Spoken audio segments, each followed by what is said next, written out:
nothing like,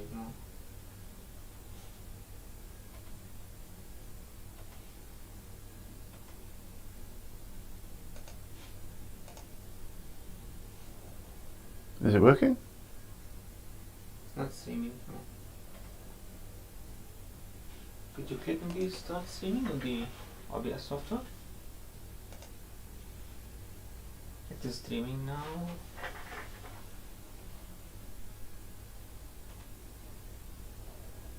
Yes, live. Perfect.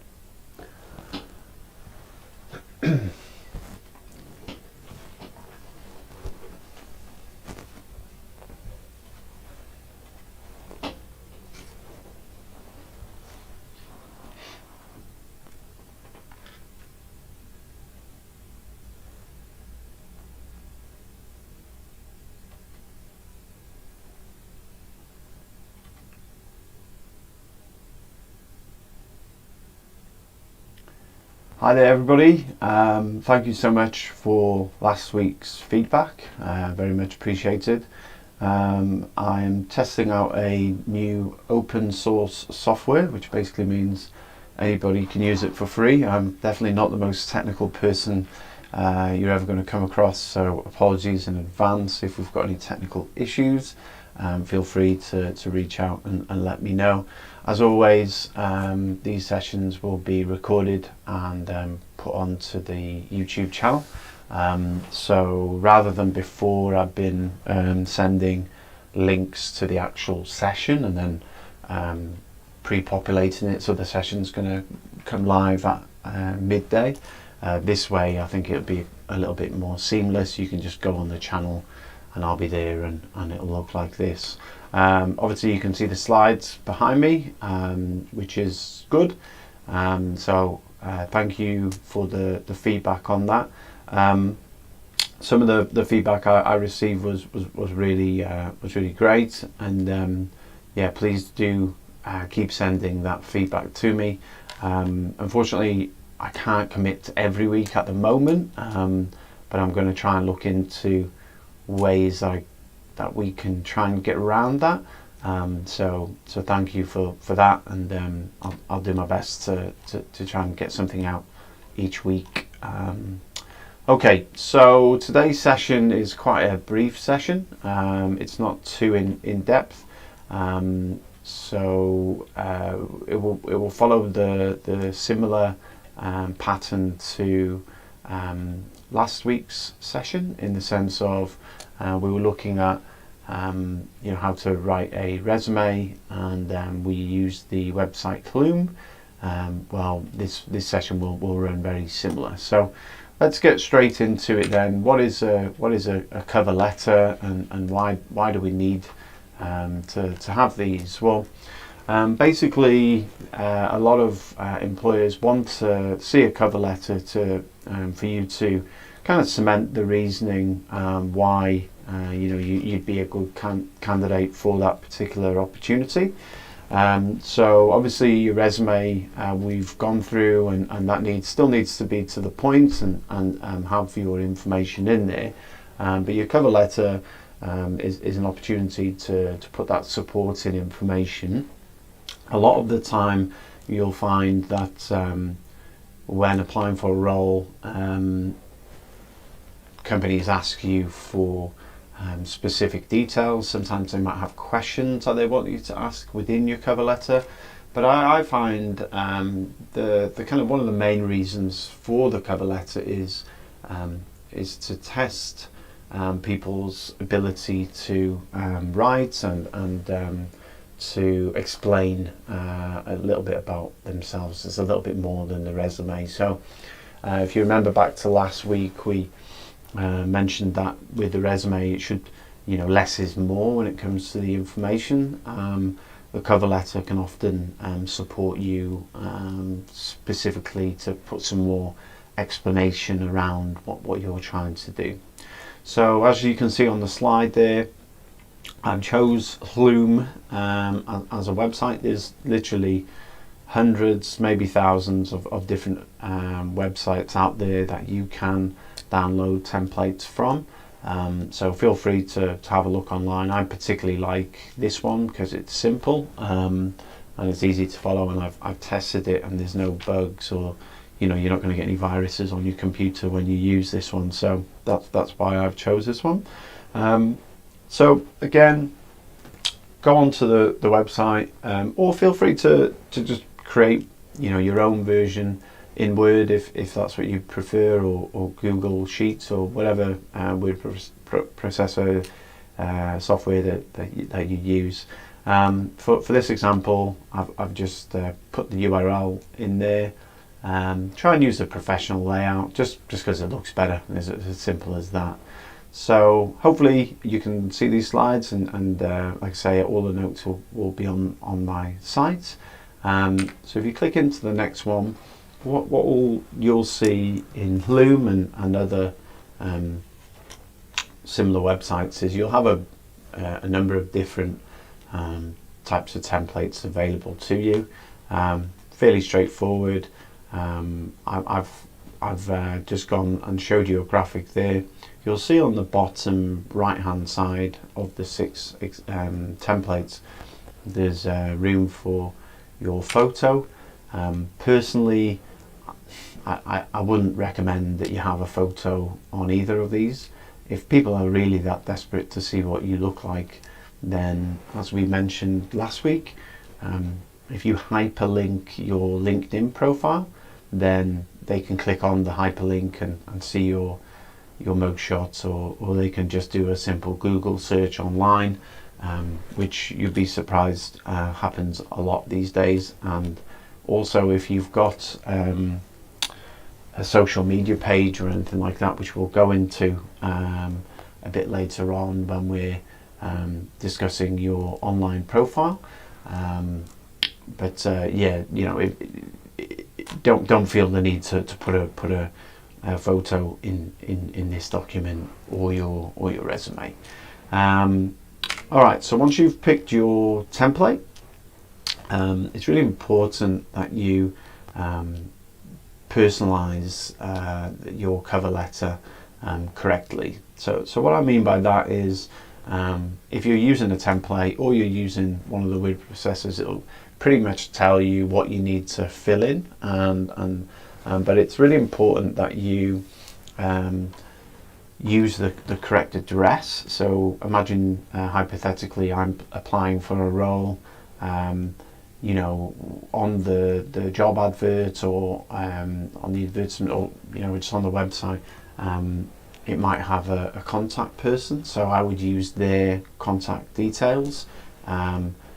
But if those contact details aren't available, then maybe just address it to the HR manager or the recruitment manager or head of recruitment, whatever you think is the best for this example.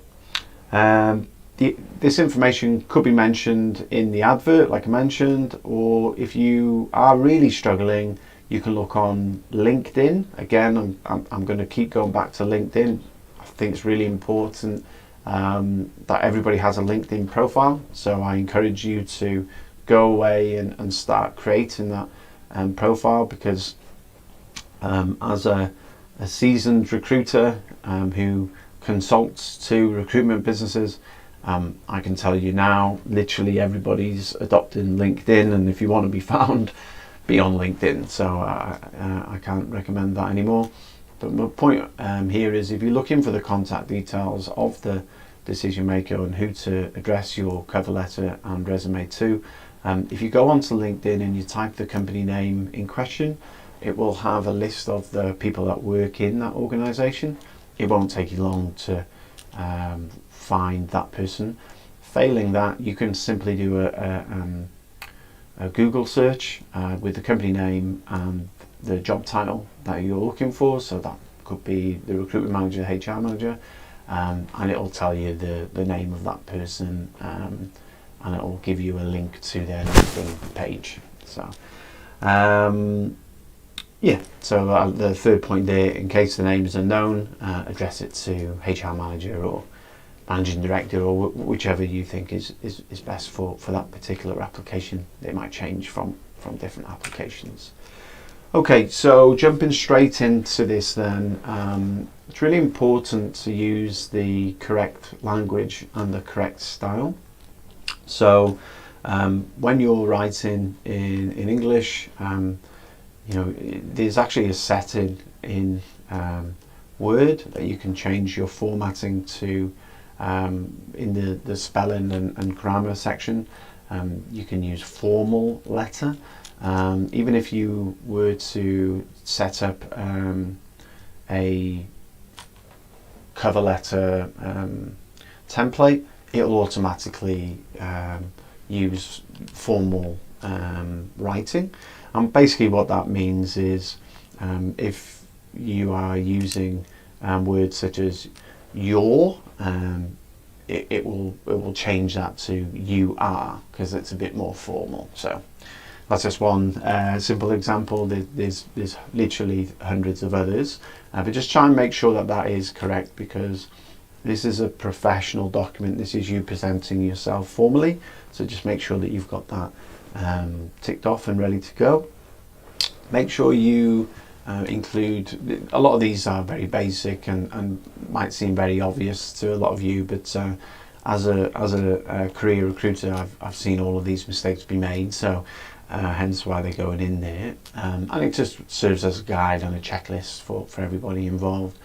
Just include your full name and your postal address if you can. Include the person in question, so whether that be the recruiter or the senior manager or the human resources contact, and make sure you got the correct address. If you're applying for a role, let's say in Sydney, but that company's head office is based in Canberra, for example, if you've just gone onto their website and looked at the address and just put the Canberra address, it just shows that maybe you're a little bit lazy and you haven't really taken enough attention. So just do a little search on who the person that you're contacting, where are they based. If you can find that information, great. If you can't, then obviously think about the correct address for the website. The best advice I have is if you go onto the company website and look at the head office, then maybe that might be your best bet. But if it's obvious that they're in a different town or location, then try and put the right one in if you can. And also include the date when you're writing the letter as well, just more so to keep it current and relevant. So if you're writing a cover letter and it's from 3 weeks ago, it just doesn't really look right, so just make sure you include that. Ensure that you include a greeting on your cover letter. So yes, it's a formal document, and yes, you're trying to basically give them more information about yourself and your relevance for the application, but at the same time you want to sound human as well, so maybe something along the lines of thank you for the opportunity or for your time in reading my cover letter, and just kind of introduce yourself in that manner. There's a million and one ways how to do that, but just to try and be open and nice, I suppose, is the main thing there. Again, ensure you include the right content, so your relevant experience, which kind of mirrors the role description. So what I'm a fan of doing is I like to buy these enormous post-it notes, and there's no need to get these in particular, but my point is, if I was applying for a role, what I would do is I'd get the job advertisement or the role description. I'd simply list in bullet point format all the key experience or tasks or skills that they're looking for, and then if I could get them into my resume without making it sound completely obvious, I would, but more so in the cover letter is where I would want to try and plan the way I'm writing the cover letter to make sure I cover off each area that they're asking for experience in. Next point I've made is use salutation. So again, this is a formal document, so try and use dear and the first name rather than to the first name. It's something very small. You're not going to get marked down too hard for it, but try and put your best foot forward. Also, to something to consider, make sure you sign off in a formal manner and include your signature. Now, if you are unsure how to do that, it's a fairly simple process. All you need to do is, if you've got a smartphone, literally just sign your signature on a piece of paper and take a photo of that. If you haven't, you will need access to a scanner. Every library has a scanner that you can use, so don't be afraid to go along, or if you know somebody with a smartphone that are willing to help you out, just plain white paper, preferably a black or a blue pen, do your signature, take the photo, save it as an image and ask your friend, or do it yourself, or through the scanner, same thing. Just save that as an image and get them to email that to you. I'd highly recommend everybody get a Google account. In Google you can get a free account and you can store a fair bit of information in there. Maybe just keep it up in the cloud so you can log into that Google account from any device, and you've got that there. Use that as an image and insert that into your document at the end. So you'll sign off formally, you put your name and then your signature underneath with your name in capitals underneath it. So I think that's a good tip and doesn't get used very often, but it's so simple to do and might just give you that little bit of an edge and make you look a little bit more professional. Okay, so be sure to include or think about the following. So again, this is quite a small document, short document I should say. This isn't going to be a really long presentation, but there is things to consider. So make sure you use the use of paragraphs and separate your ideas into these paragraphs. So that's why I mentioned going back to planning, your cover letter before you write it. Having that brainstorming session, figuring out what the main skills are, thinking about the examples of where you've done those skills or your suitability, and then separating these into paragraphs. The 5-10 minutes it takes you to plan that will actually help you with writing the cover letter, and it might make the whole thing seem a little bit less daunting. It's really unnatural to tell somebody how great you are. It's not something we do very often naturally, so to have that plan and structure behind your cover letter might just help you out when you're writing that. I've put in here, include information about the actual role that you're applying for. This gets looked over quite a lot, quite surprisingly. Read the job advertisement. If there's a role description you can access, even better. And then once you've read through it a few times, try and pick out the key areas that you want to, try not to be too generalist, I think is the main point there. Try and make sure that it is very relevant, that what you're saying, and it is well thought of. Include what you're doing now, whether you could be a school leaver, you could be no experience whatsoever.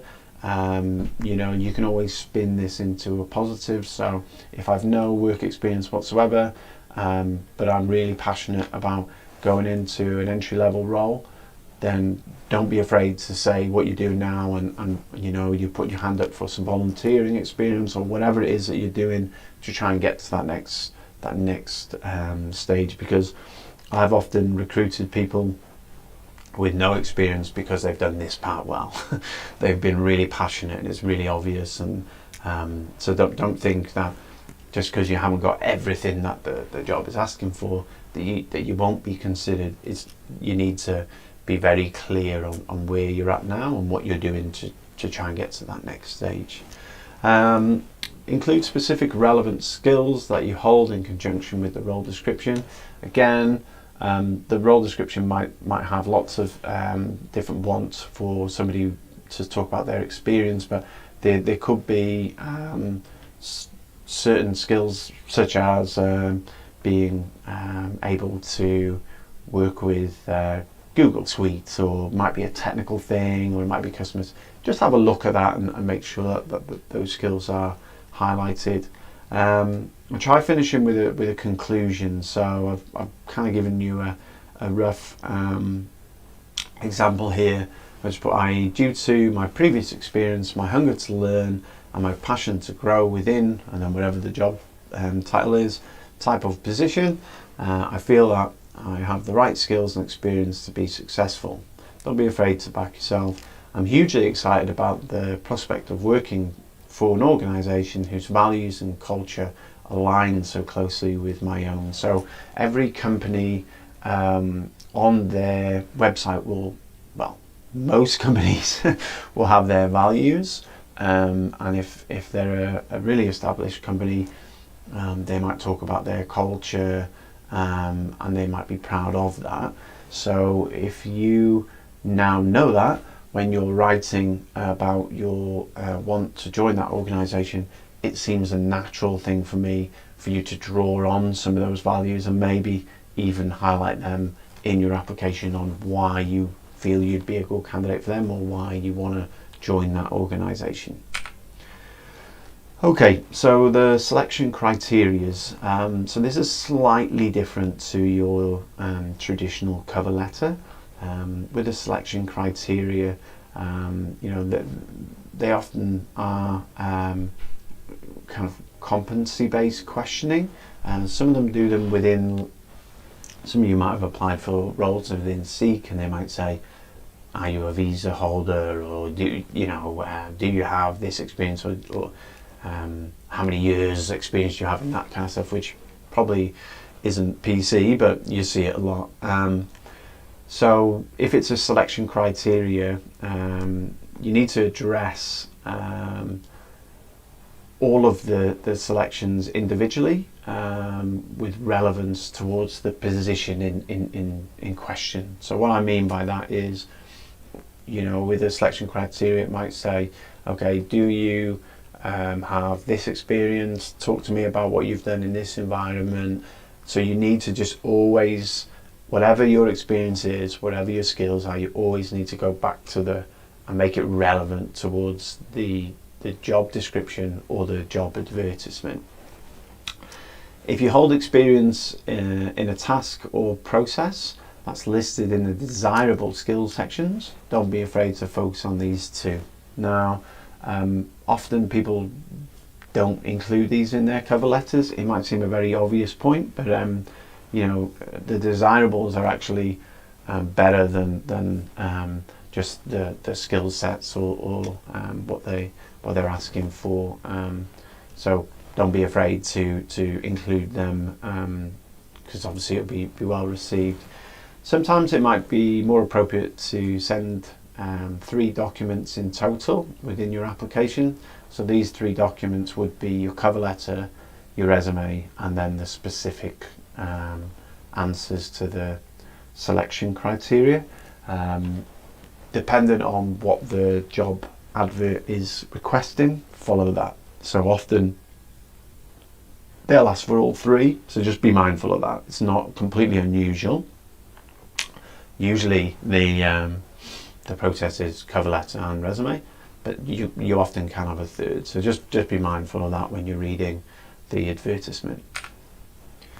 When you're going through this, try and adopt the STAR method to demonstrate your experience. Now, if you've not heard of this method before, it's basically situation, task, action, and result. So in this example situation would be, to provide the context of the experience, such as, I've worked in a group assignment, I've worked in a team, or whatever that might be. Task. So what was required from you as an individual? Action. The action you took in order to accomplish that task, and the outcome of your action, so the result. A little bonus point put in there is mention what you've learned from the experience as a reflection or a learning. This is a really key point in everything that you do when it comes to applying for positions. Everybody's allowed to make mistakes. Everybody's allowed to make wrong decisions, career decisions. No problem there. Everybody can try and do stuff and fail. That's absolutely fine. But what did you learn in reflection to all of those things? So I'll give you an example. I interviewed somebody quite recently. I mentioned about their previous experience. This person had quite a torrid time with one employer, and rather than being very negative and saying, oh, it was the employer's fault or it was the situation's fault, well, it wasn't me, they basically answered it in a way that was very professional and formal, in the sense that they said, look, maybe I wasn't the right fit, maybe the management style wasn't right, maybe the company wasn't right, I'm not 100% sure what the exact reason was, but it didn't really work, I wasn't really suited to that. But what I did learn from that experience was maybe, working in an aggressive sales environment, in an open plan office where it's very loud, probably isn't right for me. So as the person that was interviewing the candidate, I thought, okay, well, that's really good, because they've learned and they're happy to admit fault, or not that it's fault, but they're talking about the learnings and the reflection on that experience. So that's always something to consider. Okay, like in your resume, it's really important that this document is grammatically correct. So again, very similar to a slide from the last session. Ask a friend or somebody who's an influencer to proofread your cover letter along with your resume. And if you haven't got the luxury of that as an option, feel free to use the spell checker options. They're pretty much in any word processing, so whether it be Word or the free one on the Google, doesn't really matter. There is a thing called Grammarly as well, which I made reference to in the last session. You can do that for free as well, so that's another option for you. But I think just reading it aloud and kind of to somebody else, that's probably the best way to do it, because then they might say, oh, what do you mean by that, or I'm not quite sure what you're trying to explain there. And just another perspective is often a good idea. Alright, so again, this is quite a short session, but it's quite a simple process really. It's not as complex as setting up a LinkedIn profile, for example. So a checklist for everybody here, to look back and just make sure that the key learnings. So I have found the name of the relevant decision maker from the company I'm applying for. It's very important. I have used a template from the Hloom cover letters site. Again, there's hundreds of other types of websites you can go to, and you can get them from your Word or your Google suite, so no dramas there, but just try and follow a template if you can. The more professional it looks, the better it's going to be, and try and make it look similar to your resume because if your resume is in one style and your cover letter is in a completely different style, they just don't look that great together. So try and make them look similar, but don't stress too much if they're not exactly the same. I have written separate paragraphs within my cover letter. Again, it's very important.